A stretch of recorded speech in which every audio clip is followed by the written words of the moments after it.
Welcome to today's episode of our show. We have a special guest with us, Miss Sophia Umanski. Welcome, ma'am. Thank you so much. Happy to be here. Thanks for having me. Yeah, really happy and excited to have you here. I actually recently had the privilege of getting to experience one of your world-class event experiences, and it was filled with all sorts of cool, unique surprises and gifts and wow moments. Actually, it was on Necker Island. I mean, you and your cousin Yannick have a company called Mavericks that does these really cool adventure trips around the world. You've been doing them for like over about 15 years almost, and including taking people to Necker Island every year and hanging out with Sir Richard Branson, which is super cool. I heard you guys went to Antarctica during the pandemic. I think you guys went to somewhere in like to see Santa Claus near the North Pole last year.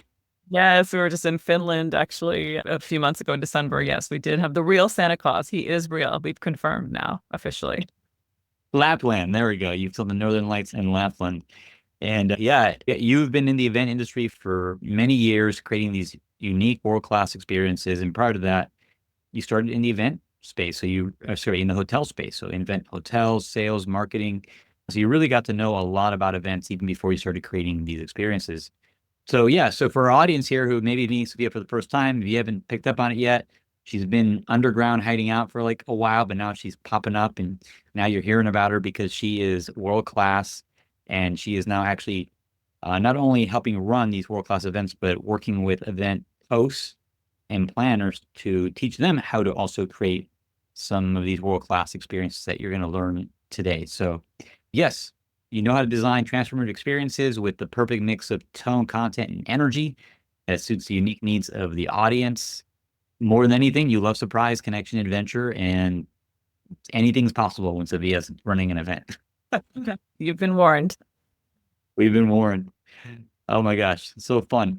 So, Sophia, on this show, as you know, we're interviewing experts who have experience in the event industry, and the top kind of problems, challenges that people think about is one, how do I promote my event? And then how do I create an experience? And how do I help them sign up for the next event? And in the agreement, when you and I were chatting about, well, what's the one thing that you feel like you're brilliant at? And you mentioned being brilliant at creating such a unique experience that people come back. Like they tell their friends and they want to come back. I think that's like the best sales force you can ever have is a great raving fan client that does that. So let's just start there. I'd love to hear your golden nuggets here around how to create that world-class event experience. And maybe we can talk about Necker Island and the recent experience that you Sure. created. I was a part of too. Sure. Yeah, I'd love to. Yeah, so I think that there's such a big difference between events and experiences. And I think that actually just like the simple, I'm a big fan of words and word changes and frameworks. And so when you look at an event as an event versus an experience, and when we're creating an experience, it's like allowing someone to really feel something and to have something happen that's going to be transformative for them in a way and really create memories. I think that's as event curators and designers, we have this opportunity to really help like weave things together for people in such a way. It's not just about learning new information. I think that's like the icing on the cake is, what they learn there. But it's like they're coming into a space where they're getting to connect with people who get them, who are like them, who are similar to them, and creating, even if you're not curating long-term community, even in that small container for the 3, 4 days, 6 days, whatever it is, they're feeling like they're part of a community. They belong to something. And we're creating these memories that they're going to tell. I mean, what do you do when you get together with friends? It's like you tell stories. Oh my gosh, this one time, this or like da da da. And so like these stories, these memories are end up like sort of weaving together. They're basically a story of our lives. And so I think that shifting the framework from, oh, I just create events to I'm creating experiences, I think is like a really great place to start. So it's like, how do we, I love the Maya Angelou quote, people will forget what you say and they're going to forget what you do, but they won't forget how you make them feel. And I think that that's actually like a huge thing that we can be focusing on as event designers and curators. Yeah, I like that right away is reframing the thought definition of what an event is. An event is an experience and thinking in terms of the experience and the feelings that you want to leave people with throughout the experience and after the experience. I'm looking over here at my desk over here, and I actually have some of the items that were part of the experience that you created on Necker Island. And it's kind of an example, like these little anchors to that, from the notes to the little stickers to the swag to the letters. I mean, I have a cool article clothing in my closet now from that experience. Little waves. I have a little wave bookmark now that I'm like, as I'm reading, I have a little wave that's holding the page. Like all these, by the way, the theme for those of you who are tuning in was your next great wave. So there's a lot of waves that were showing up in many different places that were probably strategically for you. Yes. Yeah, I think, I mean, that speaks to like the power of a theme too, is that you're able to really like take this theme and weave it into the arc of the experience. And so that too is part of when you're shifting from creating an event to an experience, you think of like the arc of the entire thing. And it's like, how do people kind of come in and you plant the seeds for, oh, what is this theme? And they kind of think about it. And usually people think about it very like linearly, like, okay, here's a theme. We might be talking about this in the sessions. But when you start to actually touch on it in like every other way so that it's incorporated into things that they're seeing visually, just like I incorporated different like artwork that's related to the theme and placed it in places like at the venue where some people might not even notice, but subconsciously something is happening for people when they start seeing the little touch points that tie into the overall theme. And subconsciously, it's like, it's really coming into their like, or okay, like this is a transformation that's happening. Like, what am I really getting out of this? And you feel like you're really in something, you're in this container and in this experience, and not just from a standpoint of the content that you're kind of taking in with your mind. And then you get to just play so much more. And I think that that's another part for me that is so important is like when you're curating and creating events, it's like have fun with it. They're really like this blank canvas. And I see a lot of people kind of go into a mode where they feel like they have to follow a formula, especially when we're going into it with like, okay, this intention is it's like to sell people into my mastermind program or into some continuity thing. And so you're really focused sometimes on this formula. Like I need to get them to take in enough content on day one so that by day two, they're ready to make the pitch and they're able to come in and then I can repitch if it like doesn't land. And that there's a lot of value in having obviously a structure and a formula, but there's also a lot of value in coming into like what feels right for you. Because when you're coming from your own integrity and your own style and your own heart space, like it's going to be so much more impactful for people. And your results, I think, are going to like totally multiply as a result of just being doing it in your own way. Some people love to pitch in front of the whole room. Some people prefer to have one-on-one conversations and just being more true to yourself and your audience. So that I think is an important thing. And those little touch points along the way in the theme, like I kind of started with, was I think it really gives you an opportunity to play. And I think play is such an important element in Maverick. That's like we have 3 core pillars and we incorporate all 3 into all of our events, and they're growth, impact, and fun. And because it's like at the end of the day, if we're not having fun, what is the point? So just allow yourself to play and have some fun. Like, why not? Yeah, there's several things in there that you share. I want to make a couple points. One, you pointed to the traditional model for like a 3-day event that I'm sure many of us have been a part of or have attended. Come in, get the content, have an invitation to invite them to participate in the next event or a mastermind program of some sort, and then come back the next day, provide more content, and then invite them one more time, take them to lunch for those that join, and move forward. And it's a great working model. It's actually highly recommended and proven, and I recommend that to most of my clients and partners. And inside of all that, what is that experience that's being created? I think which is you're pointing to, where the creativity, where the heart, where the feelings are. Because it's not just about, hey, making your offer at this day and time. It's like the overarching story and experience and creativity that people are remembering. And I love that you mentioned the 3 pillars of growth, profit, and I was is growth, play, and impact. And it's interesting because you say that, and I have found myself when I'm sharing about your experience that you curated on Necker Island, and I've been describing it to other people. I've been saying, well, they do these really cool events where they bring together high-level entrepreneurs who all have a shared value of growth, impact, and play. And that's just been an easy way to remember it and to share it in a way that I think that people can resonate and connect with. So I'm glad that you brought it up because I'm like, yeah, that's literally exactly how I've been going out and talking about you and your experiences. Thank you. Yeah. I think when we come into like what are our core values and then can create from that space and just literally incorporate them into everything we do, it just like, I also find that things just flow in a different way. A lot of times, like you mentioned, there's this concern about how to fill events. Like, how are you going to sell tickets? There's so many other events out there. There's so many competing things happening.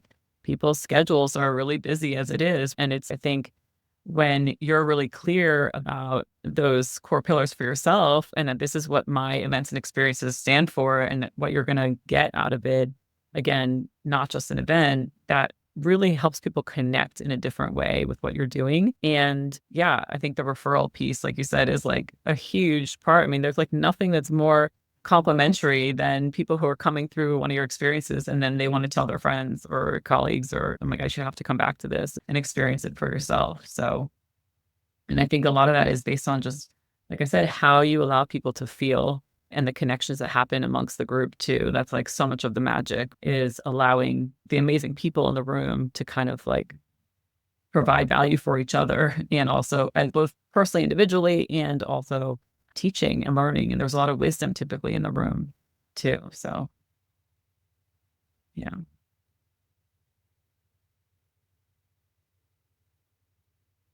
Oh, There you go. I was muted for a moment there. I can't hear you.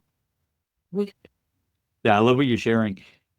I honestly, I just love if you would be willing to kind of peel back the veil a little bit and let us know how you think about creating the event experience. Like, for example, at Necker Island, here we are just a month ago, and we were there for about 6 nights together in total. And you attracted some super high level entrepreneurs who are doing great things in the world. When you create an experience that had them love it, and most of them had been there before, like people keep coming back, this super experience. Like, how did you think through that? Like, how did you come up with your idea for that? And how did it's just, I'm just so curious how your mind works. So mine. So the Necker experience, as you mentioned, Yannick before. So he and I curate the community together. We curate Maverick together as a community. And then I do event experience design. So my main contribution to what we do in the community is like the events and experiences. And then I do kind of do that with other people as well for their community. And so where I always start with is like, what is the intention? Anything that we're creating is like, what is the intention and connecting to our why? I think a lot of times we go to like the how and the what and blah, blah, where, and it's like, what is the why? And then creating almost like this, I'm going to go woo on you a little bit, but go ahead and like creating this sort of like energetic container from the start of envisioning like, why are we creating this and what do we want people to feel and experience?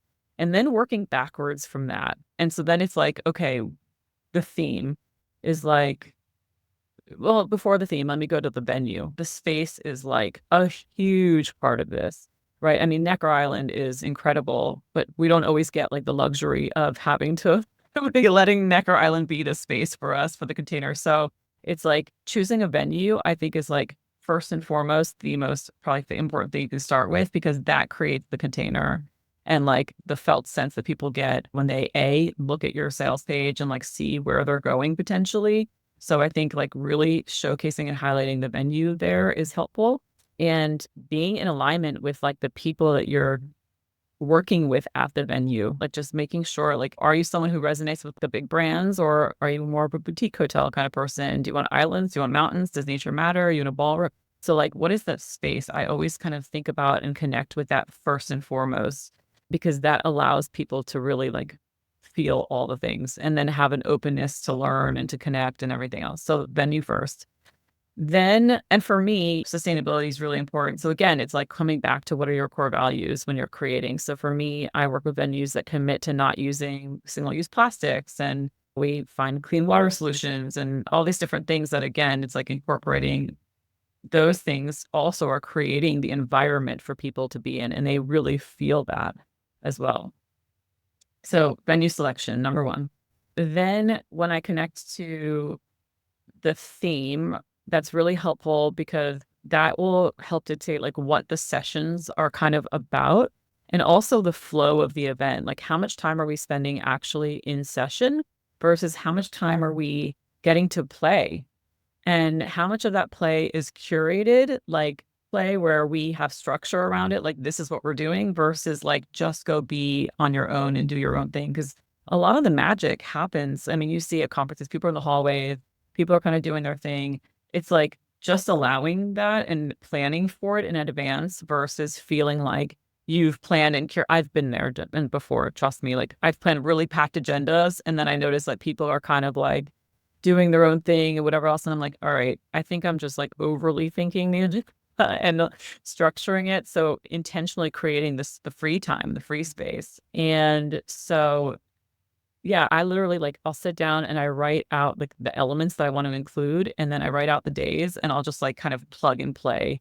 And then I just really sit and I visualize and I imagine what it would feel like for somebody to go through the experience.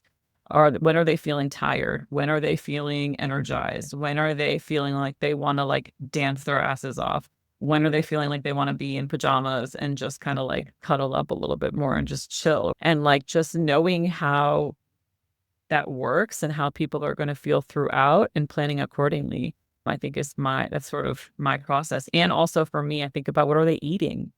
Like I'm really intentional about when are they going to want like lighter food and when are they going to want like kind of more nourishing things after maybe a late night? Like what does brunch look like the next day or what is that? So just really going through the flow of the experience, I think then helps everything else kind of come into place as far as, okay, now it's like, what are we teaching and what are we actually, and when are we landing those points too, right? Like based on the other elements. So it's really like this pieces of the puzzle and just like putting it all together. And yeah, just really envisioning and feeling how people are going to be feeling in the different moments. If that's helpful. Yeah, no, great. And just to kind of bring what you're sharing point to my experience that you curated, it was great to be there and to notice that, hey, on the schedule, there were a couple blocks of like growth sessions. I think it was the way they were described. And there's a ton of free time, like before and after and around them. And there's also curated play. There's curated fun. There was these like, okay, this is where we're doing the beach volleyball competition. This is where we're doing the tennis. This is where we're doing the water sports. And so it was a combination of intentional play and also like space to allow people to kind of find their own play. And I found that really interesting because, and you know, that oftentimes entrepreneurs that they're so busy working their businesses and travel and all these things that they rarely take the time to play and to have fun and have those experiences. And so I love how you didn't make it super like about, hey, this is all the things that we're going to learn and cover, and we're going to be in session back to back all these days. And you just created that flow, that balance between just enough learning and a ton of play. And Yeah. Yeah, thank you. I think that there's so much that we can learn from kids, right? And it's like we kind of know these things and then we forget as we get older. And it's like if you look at school, it's like they have recess and they play on the playground. And that's when they like really make their friends and have their things and push their edges a little bit. And so I think the more we can kind of reconnect to that essence and also like the mischief and the jokes and the pranks and just like, again, having fun. And I think Yannick, he started out doing this like internet marketing seminar many, many, many, many moons ago. And a big part of it had these elements of like surprise and pranks and jokes and even from 500 people in the room and the speakers on a stage and we're doing a flash mob. And so we just like have fun with what we're doing. And I think that is so, so important. And just like literally scheduling it in, it's a non-negotiable. So, and also I would say being true again to yourself, like sometimes like what we do or what I would recommend is not going to necessarily feel an integrity for you. So don't be like, I have to have this pee party with this costume thing and blah, blah, blah, or do a Q&A in costume. Like it has to be an integrity for you because people obviously really feel that. And so choosing something that, that is like, people want to connect with you. They're there. They want to feel you as the organizer and as the host and as the facilitator. And so allowing them in to feel and experience something that's personal to you, I think is also like really important, especially if you're wanting to invite them into working with you in a deeper way throughout the year outside of just that event space is like, who are you and what are you about so that they can connect with that human side of you.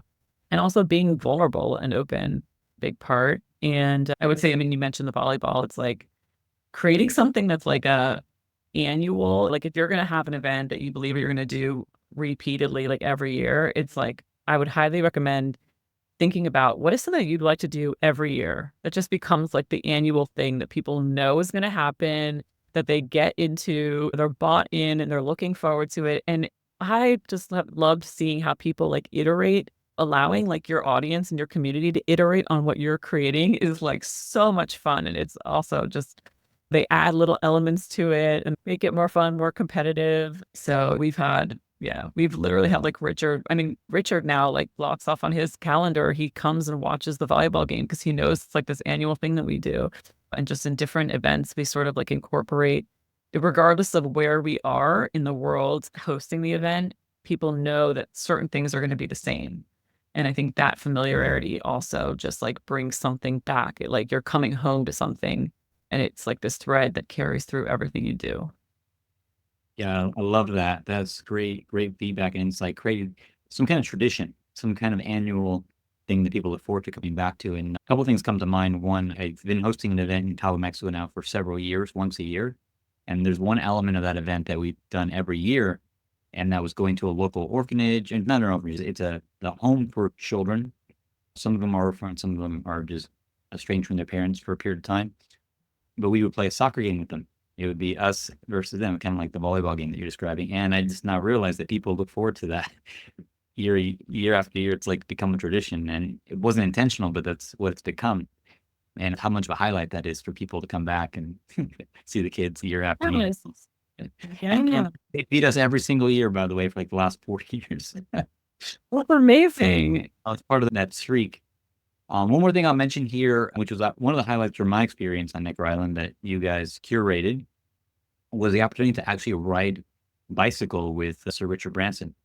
I think it was like 10 guys that were up for the challenge, and we rode with Richard up to the top of, I think it was Virgin Gorda Island. It was a heck of a ride. I mean, it was super tough, super tough. But it's like, man, at the end of that, I look back and I'm like, that was a unique experience that I'll remember for the rest of my life. Like riding bike, like so neat. Yeah. Yeah. So, I mean, in that one, it's incredible because sharing that experience with Richard, but like we've also done other experiences where, I was just talking to someone, we hadn't spoken like 7 years basically, and kind of came back and he's like, I always think about, and I always tell the story about when we did this Go Ruck challenge and we were in DC and there's this, if you're familiar with these former Green Berets, they create this thing called Go Ruck. And it's this like really kind of intense physical challenge. You're carrying these rucksacks with bricks on your back and they just are telling you what to do for like 7 hours straight. I mean, you're like, you're walking, you're carrying shit, we're carrying a tree. I mean, there's like wild stuff. And so in true Maverick style, we asked the Go Ruck facilitators if we could start at midnight. And they're like, what? And we're like, yeah, like we're in DC and we think it'd be really cool to like start at midnight just to make it extra like Maverick-like and challenging. And then we can see the monuments at night and be quiet. And they were like, that's really crazy, but like, okay, we're down to facilitate if you think. And so we literally took this group, we were split up into teams and it was through the night. We started at midnight and you're literally carrying these bricks and we're carrying a log for like a mile and a half. And I mean, it is a challenging experience, but it is something that people will talk about to this day. And it brought such a unique bond. Like the people in the teams were so close and so connected and had an experience that was truly like they'll never forget. And they have that moment that they share. So that's what I was kind of coming back to is like creating those moments that are memories, that the stories that you're going to be telling for years to come and that you've somehow created for people and been a catalyst for. So I think that's such a gift that we have as event curators and designers that we get to play that role in people's lives. So That's awesome. Yeah, I love that. And I remember learning from one of my mentors that one of the ways to create a friendship is actually to go through challenging things together, challenging experiences. So, like the fact that you intentionally incorporate some of these bonding moments into your is unique because it continues the community beyond the event experience. yeah. So, Sophia, and we're kind of coming towards the end of our interview here in our interview time, but a couple of things come to mind. One, for people listening to this who run events or run masterminds or run experiences and they want to create a world-class experience or maybe just get your perspective on what they're doing, I would encourage them to reach out to you and to connect with you and have a chat. And also, if there's someone here who's listening who's an event manager or supports events and you want to get some tips on how you can level up the experiences that you're managing or supporting for someone else, I'd also encourage you to reach out to Sophia. Sophia, I believe the best way for them to connect with you right now would be through Instagram, correct? I think it's Maverick DNA. Is that right? Sure. Yeah, I'm like literally the most undercover. It's funny. So Rudy, I mean, true, just to be the transparency is like I never really say yes to doing these kind of things and talking about what I do. I've been asked to create trainings and certifications and all these things over the years. And I'm like, no, no, no, no, no, no, no, no, no, no. So thank you for creating this space. And that's why it's kind of like funny. I'm like, I don't have some sales page and whatever else, but I'm super happy to connect and just chat with people about what you're really dreaming into. What do you want to create as far as events and experiences, and seeing how, if I can help and add any of the what we call Maverick DNA into your experiences, for sure. Happy to help with that. So yes, right now it would just be going to like the Maverick DNA Instagram page is probably the best way. Connect there or shoot a good old email over and we'll get back to you that way. So that's just events at maverickdna.com is the best email to get to. So Perfect. Events at maverickdna.com and Maverick DNA on Instagram. We'll include both those here somewhere near this recording, the show notes or the video. We'll have that there. People can view. But you heard it here. Sophia is basically an underground secret weapon. So if you have the privilege of getting to meet her hear about her on this interview, you are in luck. So you now have access to the secret weapon. We're creating world-class event experiences. So reach out to Sophia if you're doing an event or if you want to upgrade your skill when it comes to creating event experiences, and have a chat with her. She's awesome. like, Absolutely. So yeah, as we wrap up here, any final words of advice you'd like to leave our audience with?